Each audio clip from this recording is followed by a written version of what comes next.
So ito mga banateros, isa sa mga pinsan ni Marcos Jr. ibinulgar ang korupsyon or ang pangungurap kung gaano kagrabe mangurap or magnakaw etong si Martin Romualdez. Aba, hantin din ito mga banateros. So mismong kamag-anak na mismong kamag-anak na ni Marcos Jr. ang naglalahad sa mga pagnanakaw na ginagawa nito ni Martin Romualdez. At ang matindi pa dito, sinabi niya pa dito sa interview na to na gusto niyang ipakulong at dapat daw na makulong etong si Martin Romualdez dahil siya daw talaga ang pinakamaraming nanakaw dito sa kaban ng bayan. So mga banateros, mga kabiyay, pasensya na kayo kung ganito yung background natin kasi may ginagawa doon sa kwarto ko at may mga inaayos. So kaya dito na lang ako nag-vlog at ito na lang yung gamit ko na na mic natin. Pero ito matindi kasi ito at dapat nyo rin po talagang mapanood to na isa sa mga kamag-anak ni Marcos Jr. ang siniwalat niya itong korupsyon na nangyayari sa Congress. Hanggang ngayon pala, mga banateros, mga kabiyaya, ay tuloy-tuloy pa rin ang pagnanakaw ng mga ilang mga kongresista dahil yan sa kautusan ni Martin Romualdez. Ganun po kagrabe. At syempre, mga banateros, mga kabiyaya, bago natin to simulan, huwag niyo pong kalimutan na i-like and share, subscribe ang ating YouTube channel, pakidamay na rin po ang aking mga Facebook page na JG Banateros at ang aking TikTok account na J Guevara. Yung iba po na mga marami pong gumagaya sa amin ngayon, marami pong mga pages na na gumagaya at pati picture ay ginagaya po. Tapos ang masaklap pa dito, yung picture namin sa Facebook page ay ikino-comment po kung saan-saan at nang babash.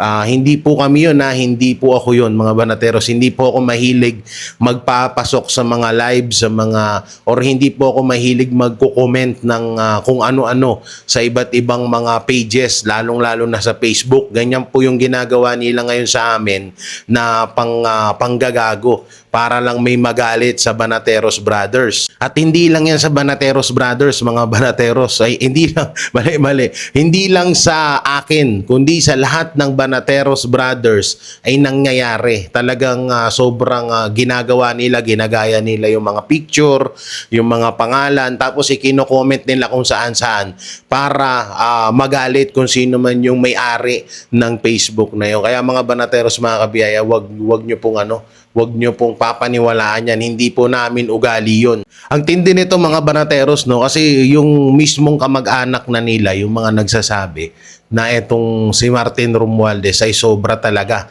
sa pagiging korap. At ang malupit pa nga dito ay mukhang wala na nga din talaga sa Pilipinas etong si Martin Romualdez. At mukhang totoo nga na etong si Martin Romualdez at Marcos Jr. ay nagkakasuwagan na, nagsasaksakan na patalikod, mga banateros, mga kabiyaya. So grabe, ang tindi talaga. Biruin nyo, ang tagal na lumipas nung SONA ni Marcos Jr. pero hanggang ngayon po ay hindi pa rin nakukulong or nakakasuhan etong si Martin Romualdez. May isa pa nga po tayo na na mga nakakalat na balita or nakakalap na mga naririnig na etong si Boying Rimulya ay gagamitin ni Marcos Jr. para idiin etong si Martin Romualdez, So grabe. Alam ko naman na may mga pumapasok sa kaisipan natin na baka palabas lang nila to. Baka ito ay gawa-gawa lang nila para malihis yung issue, para mailihis yung tunay na talagang dapat pagtuunan natin ng pansin. Kagaya na lang sa flood control project na talagang grabe yung naging nakawan dyan. Oo, may napanood nga ako na isang video na yung mga kababayan natin ay nagtutulong-tulong para lang wag gumuho yung pader na dahil talagang kinakain na ng tubig dahil yung flood control ay nawasak na. So ganun katindi, Ganun katindi. Tapos etong si Marcos Jr. ay grabe pa mang budol sa atin, mga banateros. Grabe grabe pa tayo budulin kung ano-ano yung pinagsasabi. Kesyo yung basura gagamitin na naman para daw gawing kuryente. So grabe na yung panloloko na ginagawa. So ngayon, eto nga, yung isa sa mga kamag-anak ni Marcos Jr. ay ibinulgar sa isang interview etong si Martin Romualdez, na kung saan ay talagang inilahad niya rito, kinuwento niya kung gaano kagrabe ang pagnanakaw na ginawa ni Martin Romualdez sa kaban ng bayan. Alam niyo mga banateros, napapaisip din ako, hindi kaya talagang totoo na talaga na nagkakalabuan na ang relasyon ni Martin Romualdez at Marcos Jr. Bakit kasi hinahayaan, hindi kaya napapaisip na rin si Marcos Jr. na gawin niyang display, gawin niyang front sa lahat ng issue. Itong kanyang pinsan na si Martin Romualdez, hindi kaya napapaisip na si Marcos Jr. na ilaglag niya na talaga si Martin Romualdez para hindi siya matutukan sa nangyayaring issue na to, hindi siya mapukulan sa lahat ng issue na nangyayari sa bansang Pilipinas. Kasi ang tindi matindi itong mga pahayag ng kamag-anak ni Marcos Jr. Ito ay napakalapit sa pamilya dahil ito po ay, kung di ako nagkakamali, ay pinsan at kamag-anak din mismo ni Martin Romualdez. Itong talagang nagbulgar ng kawalangyaan at pagiging kawatan ni Martin Romualdez. So yun mga banateros, para lubos nyo po nating maunawaan at makita nyo at mapakinggan nyo itong inilahad ng isa sa mga kamag-anak ni Marcos Jr. ay ito po yung video at ating panoorin. Para maibalik yung tiwala, there's only one way, di ba? Na dapat mapakulong sa kasong plunder si former Speaker Martin Romualdez. No? Iba't ibang klase yung congressman na nakasama namin. Meron talagang ayaw. Meron talagang, alam mo, ang nakakalungkot merong mga, despite sa mga nangyaring to, parang sa kanila parang walang nangyari, business as usual. Oh, di ba? At bakit malakas loob nila? Dahil hindi pa nakukulong si former speaker. Nako. So kaya meron malalakas loob pa rin. Yes. Parang hindi natututo. Kasi parang walang overconfident, no? Hindi, parang feeling nila powerful. yung boss nila, Untouchable. Kami, ganun din. Oh, yeah. Yun ang iniisip nila. Sa tingin nyo, saan tayo patutungo? Pag ganito yun nga, sabi nyo nga, nananawagan ka or kinakausap mo yung kapwa congressman. Hindi, sila kumakausap sa akin, papatago pag gano'n. Okay yan. Pero kami tatahimik na ikaw ng bahala. Nako, so ngayon. Baka mapag-initan kami. Oo, paano ho yan sa mga kababayan, sa mga ating congressman? Kayo po ba'y ready sa darating na eleksyon na karamihan sa aming mamamayang Pilipino gusto namin, naninindigan kayo at tumatayo para sa atin. May budget o wala. Kasi mas para malinis natin ang sistema ng korupsyon sa ating, sa ating bansa, is kailangan dumami po kayo, katulad ni Kong Toby, na manindigan kahit wala akong budget ngayon, pero sa susunod 3 taon. Pero mahirap mahirap. I know, pero mahirap magampanya ng wala ka na itutulong sa ating mga bayan. Kaso Kong Toby, maybe it's so easy for me to say because I'm not in your position. But I believe naman na kapag parang ikaw, pag nasa tama po kayo, talagang yung constituent nyo rin po mismo ay maintindihan. Tama ka. Tama ka. And leadership is always by example, di ba? Yes, opo. If papakita mo sa kanila na kailangan panindigan to dahil ito yung tama, magtiwala ka, nagagawin din nila ang tama, lalo na pagdating sa eleksyon. Ako yan ang prinsipyo ko. Tama. Pag pinakita mo sa kanila na pinanindigan mo yung tama, maninindigan din silang gawin ng tama. Correct. Kasi magiging parte ka na rin ng sistema eh.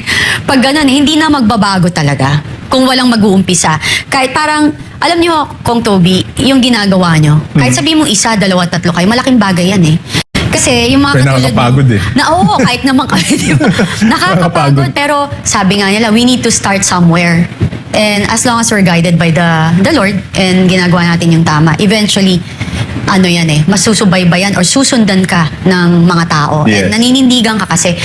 And sana dumami pa yung mga kagaya ninyo po. Sana nga kasi nakapagod. Oo, kasi, ilan lang kami dun. Oo, kasi parang balita ako marami nang mapapalit ang congressman.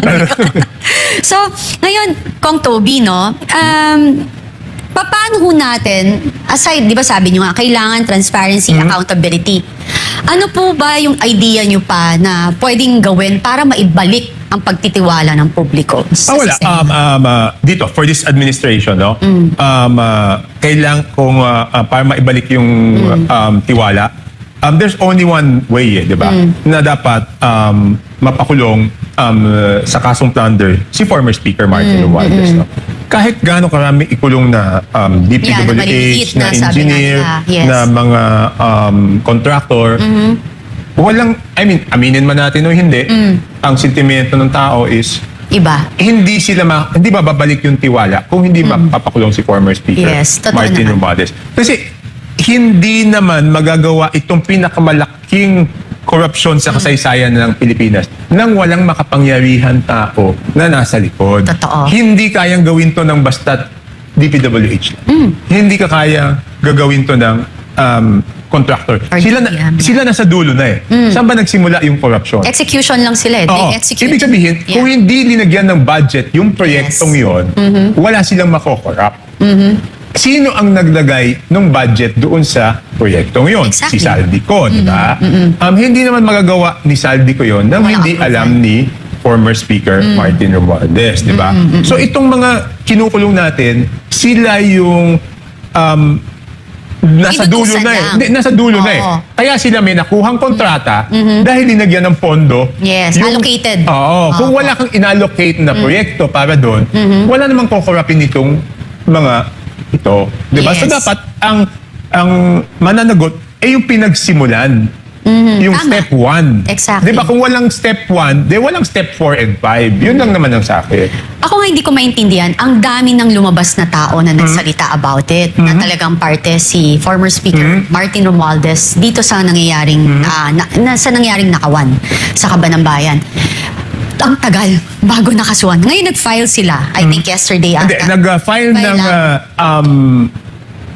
supplemental affidavit yung company former Sumagot speaker. siya. Hindi, nung una, di ba, pinadalan siya ng complaint. Yes. Sumagot siya nung July, August 7 ba? Or, hindi ko alam yung exact date. Basta sumagot na siya.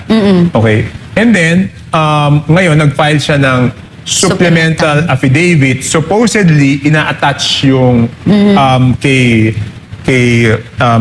Gotesa at saka yung doon sa ibang mga bodyguards and drivers ni Saldico Okay. na yung na isang supposedly merong ibang statement, no? Okay. So, yun ang inattach nila na sinasabi nila walang ebidensya. Pero nakita ko yung statement ni Ombudsman Boying Remulla. Sabi niya walang epekto yung mga Yeah.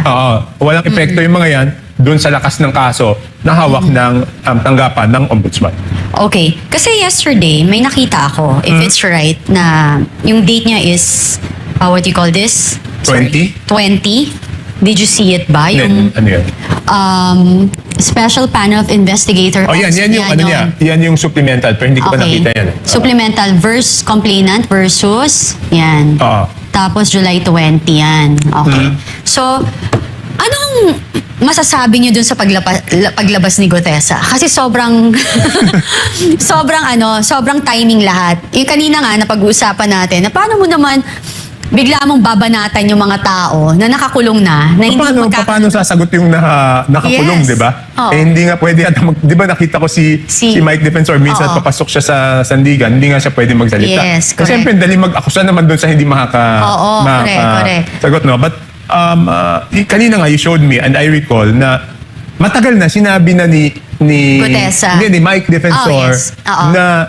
na sila ang ituturo, na supposedly nagbigay sila ng pera. Pera, yeah. So, nothing new. Hindi na nga rin kami na-surprise. Oo, di ba? Then, So, mukhang yeah. matagal na yung Actually, affidavit na yun. yung video na yon, I share it in my Facebook also. Yung dati, pinost din yun ni former Congressman Mike Defensor na sinasabi doon ni Gutesa, kausap niya yung wife Yes, niya. yes, yun. Yun yung ano. Ayun, pinapirma siya ng affidavit, pinabasa, binidyo siya. Tapos yun sinabi sa kanya na idin daw si Marcoleta, tsaka si Defensor, na binigyan siya ng pera and everything. Same na same Doon sa affidavit.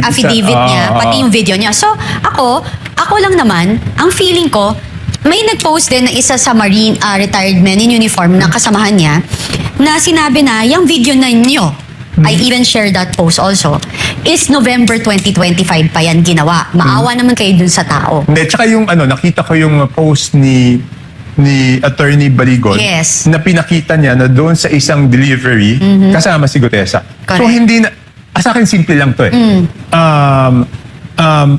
Ang dapat lang gawin ng ombudsman, unsolicited advice, wala na tayong pagtatalunan dito, is yung photo na yon ipa-digital forensics nila. Yes, exactly. So pag pina-digital forensics nila, malalaman kung edited yung photo, kung totoo yung photo. Yes. So kung totoo yung photo na kasama siya sa delivery, wala nang ibig sabihin yung affidavit niya. Diba? Yes. So yun lang ang dapat gawin ng mga nag-iimbestiga. Pa-digital forensics yung photo na yun. Tapos na. Wala na tayong pagtatalunan. Actually, ako din, yung hamon ko nga, I've posted it na ipa-forensic din nila yung video ni Gutesa. Ayan, tama ka. If it's recent or it's been edited, kasi makikita rin yun kung kailan or bago lang Yes, ginawa, yes. kung may pinanggalingan. That's very important. Kasi kung matagal na yun, matitrace nila yun. Tama. Yun po. So yun yun po ang napakahalaga. Wala nang pagtatalunan Yes, doon sa... tama. Kasi lahat magtatalo-talo eh. Hindi Correct. ganito, ganyan. Oo. Pa-check na lang natin yung mga Yes. ebidensya. Wala Oo. na, tapos na ang pausapan. Yeah. Tsaka napanood niyo ba yung statement ng lawyer ni former Speaker Martin Hindi ko Romualdez? napanood. Sinabi niya, they're very confident na madidismiss daw yung kaso. Hindi eh, kasi hindi lang naman yan yung hindi lang naman yan yung ebidensya ng ombudsman eh. 'Di ba sinabi ng ombudsman doon na yung Jose Raulito Paras na oo. yung may-ari ng Golden Pheasant na bumili doon sa Tamarind is siya rin ang basta konektado siya kay former Speaker Yes. Martin Romualdez, no? At ang dami niyang binili. Bumili yata siya sa Amanpulo, bumili rin siya sa Soto Grande, no? Pero, Villa. pero nabalita ko na meron ng aangkin na kunyari siya ang nagputos. Siya ang beneficial owner at hindi si Martin Romualdez. So yun ang parang taktika nila na ngayon. Ngayon, yung laro nila, no? Pero nung sa tingin Pero, niyo, sa tingin ko, alam na rin yun nung mga Tao. mga naghahanda ng kaso. Oo. And I have faith sa kay Ombudsman Remulla na sinabi niya na walang epekto doon sa strength ng kaso niya. Yeah, obviously naman talaga na. At saka, meron pa hong, balikan ho natin si Gutesa kasi meron doon na, ang tawag dito na pinangakuan daw siya and all, no?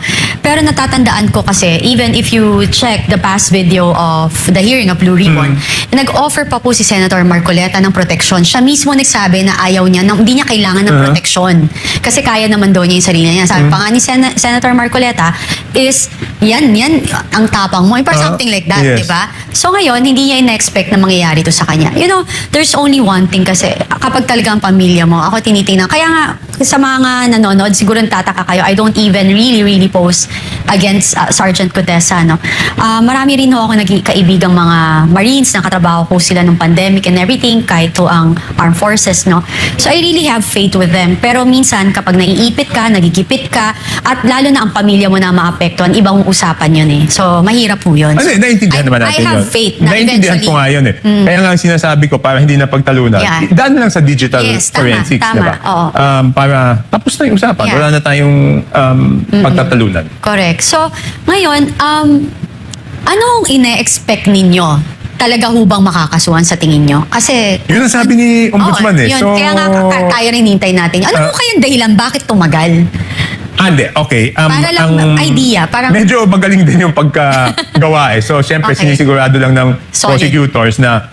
Kasi ang hirap naman ng sitwasyon ng ombudsman kung mafa-file nila tapos later on madidismiss. Di ang ano na naman sabihin, Yes, na areglo. yes. So, I think...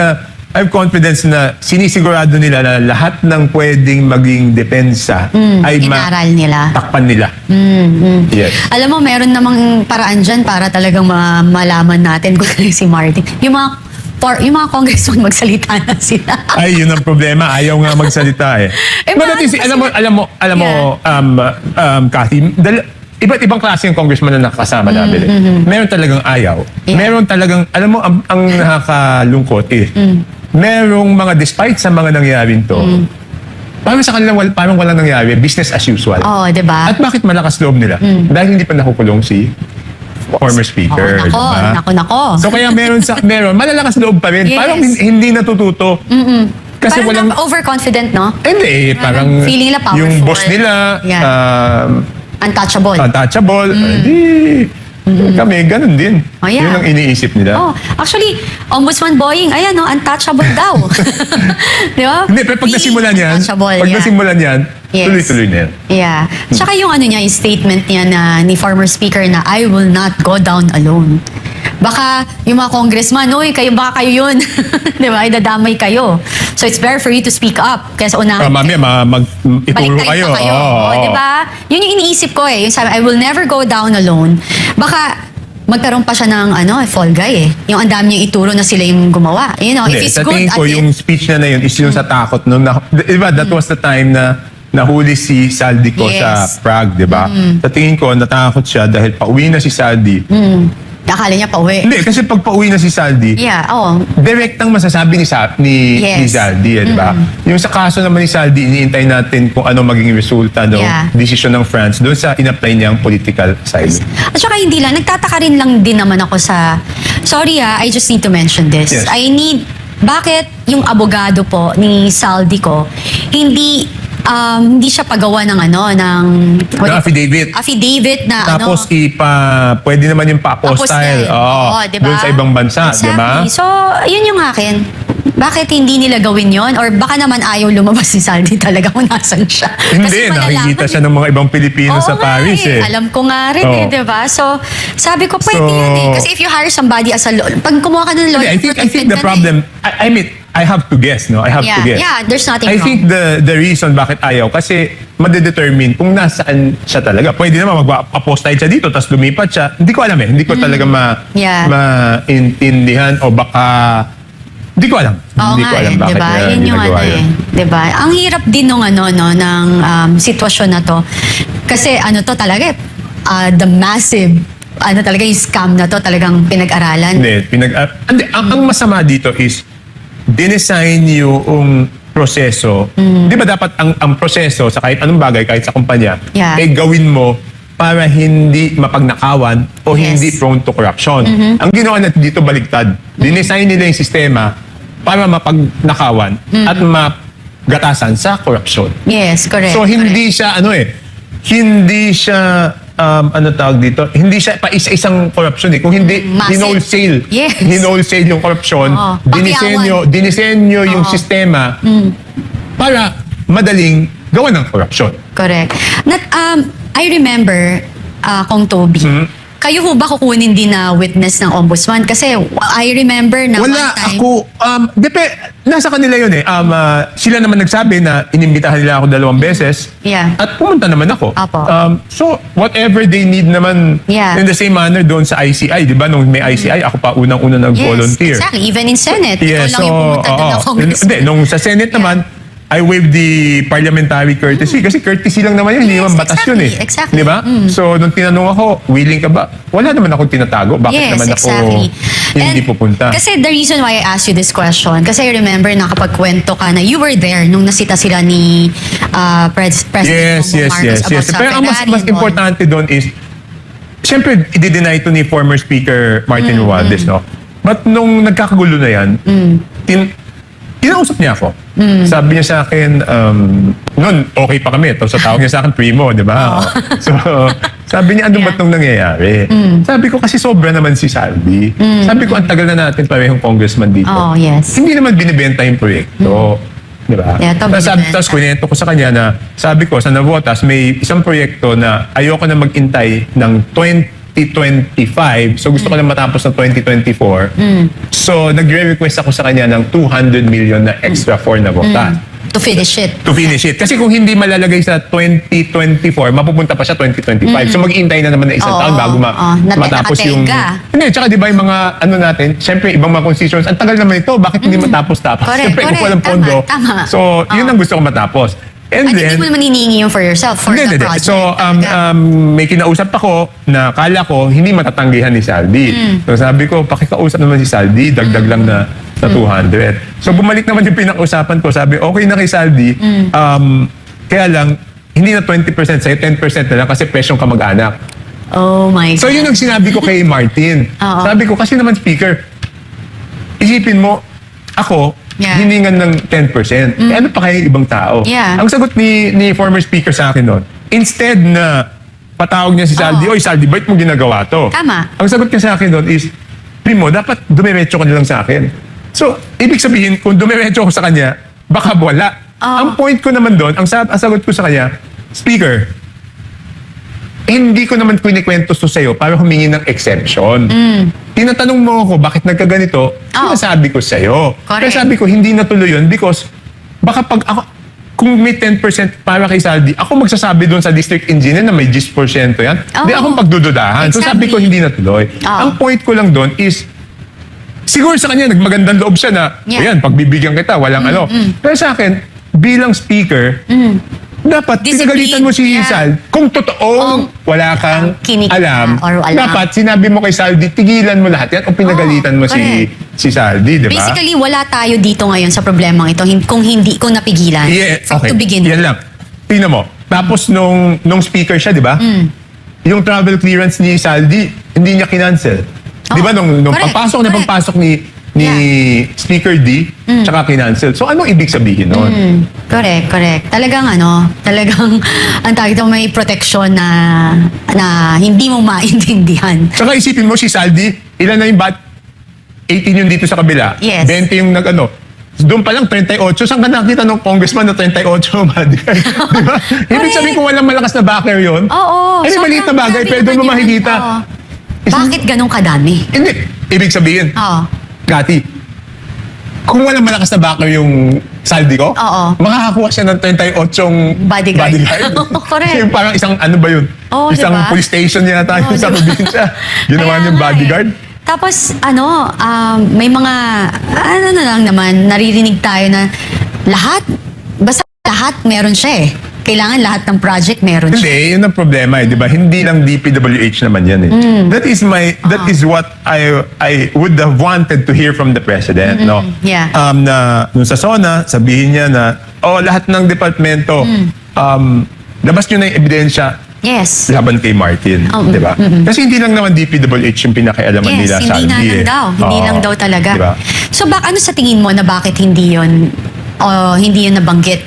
I don't know. I Yeah. just would have wished, kung ako yung gumawa ng speech niya, ganun Yeah. na lalagay ko. Yeah. Hindi ko alam bakit hindi na nabanggit, no? yun. Kasi kung talaga ako nga para matapos na, para makita natin yung sincerity na talagang may gusto tayong panagutin, dapat umpisahan natin talaga to Hindi naman tayo namimili. Ang sinasabi Hindi. lang natin is Yung that totoo. doon sa lahat ng ebidensya, sa kanya nakaturo. Wala namang ibang Correct. tinuturo yung ebidensya kung hindi siya eh. Ang dami na nga. Di ba? Parang ang dami na ngang lumalabas. Ang masama, ang nakakalungkot lang, yung iba sa ating mga leader, it's either binabrush it off or imbes na pakinggan, pinapasama pa yung mga nagwi-witness. Kaya hindi mo rin maintindihan. Hindi, that is what I was saying na hindi pa pwedeng double standard in anything, no? Yeah.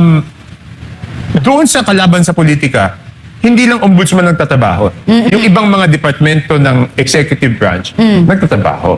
So dapat, ganun din kay Martin Romualdez. Dito parang pinabayaan na si ombudsman, na bahala ka na, Yes. di ba dapat tulungan siya? Tulungan. Yes. So yun ang Oo. sinasabi ko. Because yung accountability, dapat walang pinipili yan. Kakampi or kalaban, pantay. Kung ako, mas magagalit pa ako doon sa kakampi ko na gumawa ng kalokohan. Kasi mapapaya tayo eh. Kasi doon sa kalaban ko, wala akong pananagutan doon eh. Correct. Di ba? Doon nagkasala siya sa ilalim ng batas.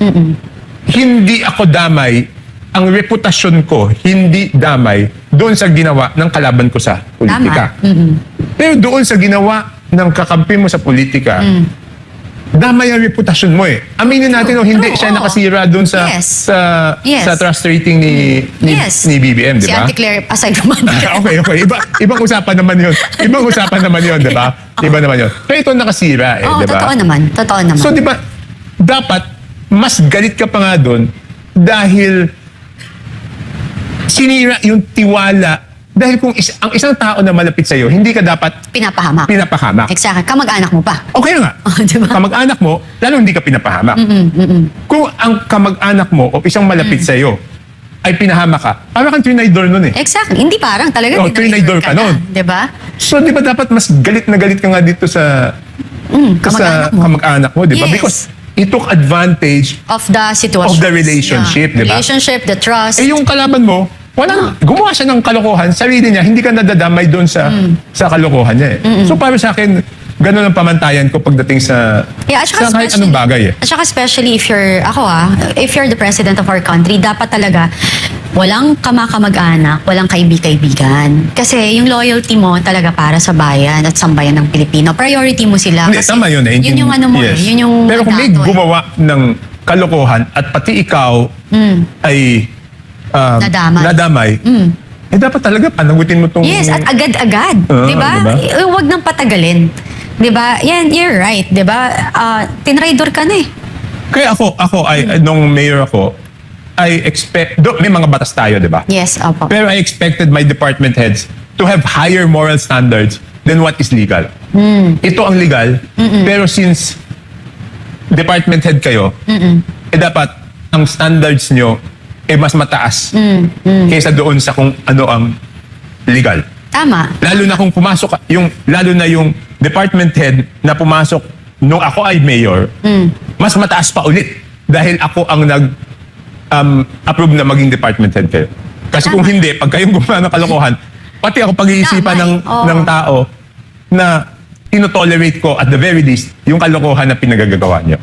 Tama naman. O ngayon, Kong Toby, may batas o constitutional provision ba talaga na dapat tayong gawin for what's happening right now in our country?